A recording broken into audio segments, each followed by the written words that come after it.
നമ്മൾ ഓരോ ദിവസവും ഡെമോക്രസിയുടെ ഒരു ഇൻഡെക്സിൽ ന്യൂ ലോയിലേക്ക് പോയിക്കൊണ്ടേയിരിക്കുകയാണ്. അപ്പോൾ എല്ലാവരും വിചാരിക്കും എന്തായാലും ഇതിലൊക്കെ പറഞ്ഞിട്ട് എന്ത് കാര്യം, ഇതിപ്പോൾ നമുക്ക് തന്നെ ഒരു ചളിപ്പ് തോന്നുന്നില്ല ഇത് സംസാരിക്കുമ്പോൾ. തെരഞ്ഞെടുപ്പ് കമ്മീഷൻ്റെ ഭരണഘടനാ ബാധ്യതകളെക്കുറിച്ച് ഘോരഘോരം സംസാരിക്കാൻ ഏത് ജനാധിപത്യ ബോധമുള്ള പൗരനും ചളിപ്പ് തോന്നുന്ന അവസ്ഥയാണ് ഇപ്പോൾ ഉള്ളത്. ആ സമയത്താണ് നമ്മളിത് ഡിസ്കസ് ചെയ്യുന്നുള്ളൊരു പ്രശ്നം ഇതിനുണ്ട്. ഒന്ന്, രണ്ട്, 12 വർഷമായിട്ട് ഇതിങ്ങനെ തുടരുകയാണ്. 12 വർഷമായിട്ട് ഒരേ കാര്യം ഇങ്ങനെ തുടരുക, അതിൻ്റെ നിലവാരം താഴേക്ക് പോയിക്കൊണ്ടിരിക്കുക എന്ന് പറയുമ്പോൾ ഉണ്ടാകുന്ന മറ്റൊരു പ്രശ്നം അതൊരു ന്യൂ നോർമലായി മാറുന്നുള്ളതാണ്. ഇനി എങ്ങാനും 50 കൊല്ലം കഴിഞ്ഞിട്ടാണെങ്കിലും BJP മാറി വേറൊരു ഭരണകൂടം വരികയാണെന്നിരിക്കട്ടെ, അമിത്ഷാ 50 കൊല്ലമാണ് ഗ്യാരണ്ടി കൊടുത്തിട്ടുള്ളത്. അത് വരുമ്പോൾ ഇങ്ങനെയൊക്കെ പോയാൽ പോരെ, കഴിഞ്ഞ 50 കൊല്ലമായിട്ട് 100 രാജ്യം ഇങ്ങനെയല്ലേ, തെരഞ്ഞെടുപ്പ് പക്ഷേ ഇങ്ങനെ പോരെ എന്നായിരിക്കും അന്നത്തെ തലമുറ ചിന്തിക്കുക. കാരണം അന്ന് വോട്ട് ചെയ്യുന്ന തലമുറ മുഴുവൻ ഇവരെ മാത്രം കണ്ടവരോ അല്ലെങ്കിൽ ഇവർ മാത്രമേ ഈ രാജ്യം ഭരിച്ചിട്ടുള്ളൂ എന്ന് വിചാരിക്കുന്നവരായിരിക്കും. ഇതാണ് അതിൻ്റെ മറ്റൊരു പ്രശ്നം.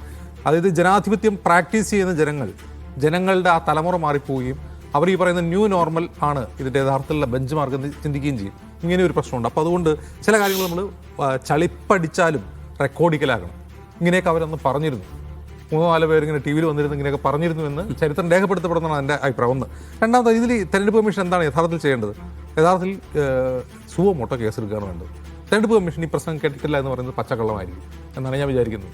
അത് പരിശോധിക്കട്ടെ എന്നാണെന്ന് തോന്നുന്ന വിശദീകരണം. പരിശോധിക്കാനൊന്നുമില്ല, എന്താണ് പറയാൻ പോകുന്നത് അവർക്ക് നന്നായിട്ട് അറിയാം. അപ്പോൾ സുവോമോട്ടോ കേസിൽ അവർ പരിശോധിക്കട്ടെ എന്ന് പറഞ്ഞാൽ ഒന്നും ചെയ്യാൻ പോകുന്നില്ലെന്നാണ് അർത്ഥം. ഇതിനു മുമ്പ് 2019 തെരഞ്ഞെടുപ്പിലൊരു സംഭവം ഓർമ്മയുണ്ടല്ലോ. അശോക് ലവാസ എന്ന് പറയുന്ന തെരഞ്ഞെടുപ്പ് കമ്മീഷണർ ഒരു എതിർപ്പ് ഉന്നയിച്ചിരുന്നു. Model code of conduct violate ചെയ്തു, പ്രധാനമന്ത്രി, ആഭ്യന്തരമന്ത്രി, BJP അധ്യക്ഷൻ ഉൾപ്പെടെയുള്ളവർ വയലേറ്റ് ചെയ്തു എന്ന ആരോപണം വരുമ്പോൾ അതിൽ നടപടി വേണം എന്ന് അശോക് ലവാസ എന്ന് പറയുന്ന തെരഞ്ഞെടുപ്പ് കമ്മീഷണർ പറഞ്ഞു. പിന്നെ അദ്ദേഹത്തിന് സംഭവിച്ചതെന്ന് നമുക്കറിയാം. അദ്ദേഹത്തിൻ്റെ ഐഫോണിൽ പെഗാസസ് എന്ന് പറയുന്നൊരു ആപ്പ് ഇൻസ്റ്റാൾ ചെയ്തു. അതാണ് സംഭവിക്കുന്നത്. ക്ലീൻ ചിറ്റ് കൊടുത്തു, അദ്ദേഹത്തിന്റെ വിയോജിപ്പ് രേഖപ്പെടുത്തുന്ന ക്ലീൻ ചിറ്റ് കൊടുത്തു എന്നതിന്റെ പേരിൽ ആ വിയോജിപ്പ് രേഖപ്പെടുത്തി എന്നതിന്റെ പേരിൽ ക്ലീൻ ചിറ്റ് കൊടുത്തു.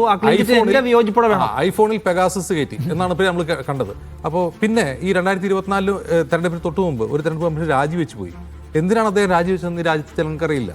അതാരും വിശദീകരിച്ചു, തെരഞ്ഞെടുപ്പ് കമ്മീഷൻ വിശദീകരിച്ചു. ഉപരാഷ്ട്രപതി എന്തിനാ രാജിവെച്ചതെന്ന് അറിയില്ല, ഉപരാഷ്ട്രപതി എവിടെയാണെന്ന് ആൾക്കാർക്ക് അറിയില്ല. അപ്പോൾ നമ്മൾ പറയും ഡീപ് സ്റ്റേറ്റ് ഒരു രാജ്യത്തെ ഭരിച്ചാൽ ഇങ്ങനെയൊക്കെ ഉണ്ടാവും. ഇവിടെ ഡീപ് സ്റ്റേറ്റ് എന്ന് പറഞ്ഞാൽ ഒളിച്ചിരുന്ന് ഭരിക്കുന്നവരാണ്. ഇത് അങ്ങനെയല്ല, ഒരു ഡീപ് സ്റ്റേറ്റ് പരസ്യമായിട്ട് തന്നെ ഭരിക്കുകയാണ്.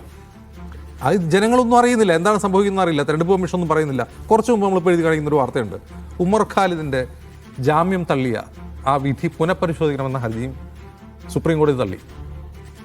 ഒന്ന് ആലോചിച്ച് നോക്കുക, ഡൽഹിയിലൊരു കലാപം നടക്കുന്നു. ആ കലാപത്തിൽ ആരാണോ അറ്റാക്ക് ചെയ്യപ്പെട്ടത്, ആർക്കെതിരെ ആരെ ടാർഗറ്റ് ചെയ്തുകൊണ്ടാണ് കലാപം നടന്നത്, അവരോടൊപ്പം നിന്ന ഒരാളെ കലാപാസൂത്രണം എന്ന് പറഞ്ഞ് ജയിലിലാക്കുക, ജാമ്യം കൊടുക്കാതിരിക്കുക. സുപ്രീം കോടതി അതിൻ്റെ ഇനി പുനഃപരിശോധിക്കാനൊന്നുമില്ല.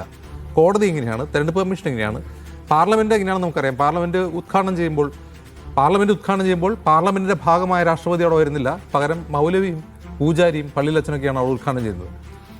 പാർലമെൻറ്റ് ഉദ്ഘാടനം ചെയ്യുമ്പോൾ നിർബന്ധമായി അവിടെ ഉണ്ടാകുന്ന പ്രധാനമന്ത്രിയെ ഉദ്ഘാടനം ചെയ്യുന്നത് കാണുന്നത് ക്ഷേത്ര ഉദ്ഘാടനത്തിനാണ്. അപ്പോൾ അങ്ങനെ ആകെ മൊത്തം തലകുത്തരം നിൽക്കുന്ന ഒരു ജനാധിപത്യ വ്യവസ്ഥയിലാണ് നമ്മളിപ്പോൾ ഉള്ളത്. അതുകൊണ്ട് നമ്മളിതിങ്ങനെ രേഖപ്പെടുത്തി പോവുക, അത്രയേ ഉള്ളൂ.